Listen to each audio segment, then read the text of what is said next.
guys and girls. So today I'm just going to tell you how to use in-text referencing in assignments, and this is how I usually teach it. You should be using in-text referencing in your assignments. It's more professional, it does get you more marks, and it does allow you to cite where you found your information.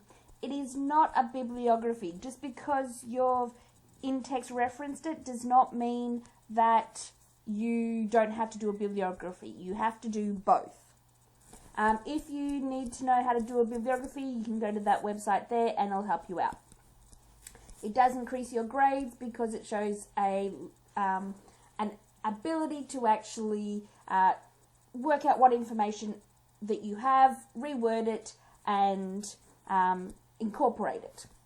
So, I've done it in step-by-step instructions. I'm just going through in-text referencing, not footnoting. So, in step 1, you find a reliable source of information. So, websites, textbook, journal article, etc.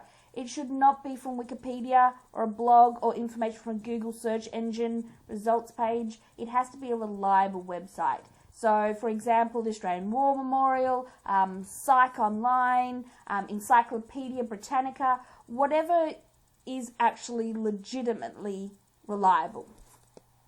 So for this example, I'm going to be using the Australian War Memorial. This is likely to be a reliable website as it contains original primary sources and is written by a governing body that is associated with the war. So this is what it looks like, and this is where I'm going to get the information from. In step 2, you find information that you want to use for your assignment. So I'm going to use this section here. So I'm going to use it about Gallipoli. But just because we're going to reference the information within my assignment, it does not mean that you can just copy and paste the information. You must change it into your own words. So I've done that here. So on the 25th of April 1915, both Australian and New Zealand troops landed on the shores of Gallipoli, Turkey. The battle continued until they evacuated in December 1915. Normally I would not put a full stop in there, but we're just going to go with it. Alright, so step 3. Find the authors and the year in which the document or website was made. This can be done by scrolling to the bottom of the web page. So if you go down to the bottom of that same web page, it should have something written next to copyright. So usually, if you scroll to the bottom of the page, next to copyright, it will tell you who wrote this information, so the author and when. Sometimes you can find this out by actually clicking copyright, and it will tell you. Unfortunately, neither is available on this website, so I apparently picked the wrong one. So the author would be the organisation, and the organisation is the Australian War Memorial, so they wrote it. The year would be either year unknown, because there's no year present, or as it's a government website, or because it's a very, very reliable one that's most likely going to be updated fairly regularly, right, you can write the current year. However, it is better to write year unknown if it is not present. Most websites do have it though. Alrighty. Step 4, you need to incorporate the author or year into your written information. There are 2 ways to do this.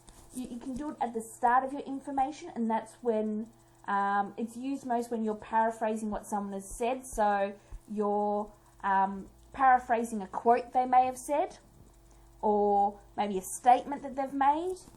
For example, you'd say the last name of the author, the year, and then states that, and you do your information.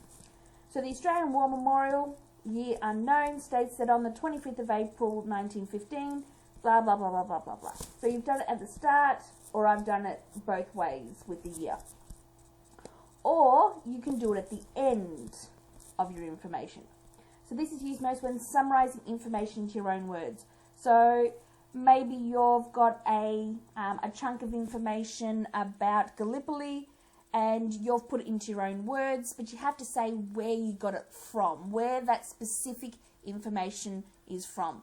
Because there were some words were very similar, you have to reference it.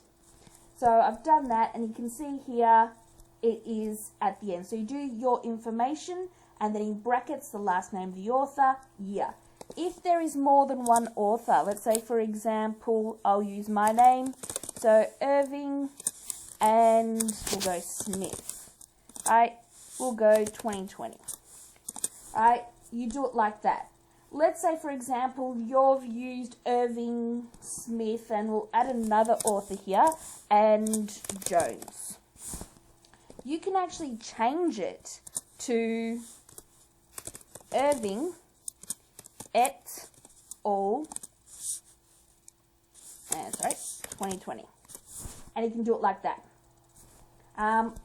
That's only if you've already used this one repeatedly.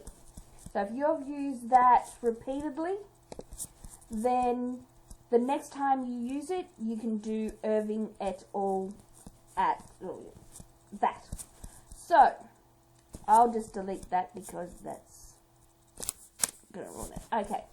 So you'll notice that I've done the same thing for both of them with the years. That should be 2020. Note that after the full stop is after the reference. So it's not actually here. It's not here. It's here. So I'll just highlight that. It is at the end of the sentence. It's not at the start. It's not here. If you put it here, it's wrong. Okay, so if you have any questions, don't hesitate to ask, and I'll be more than happy to help you out.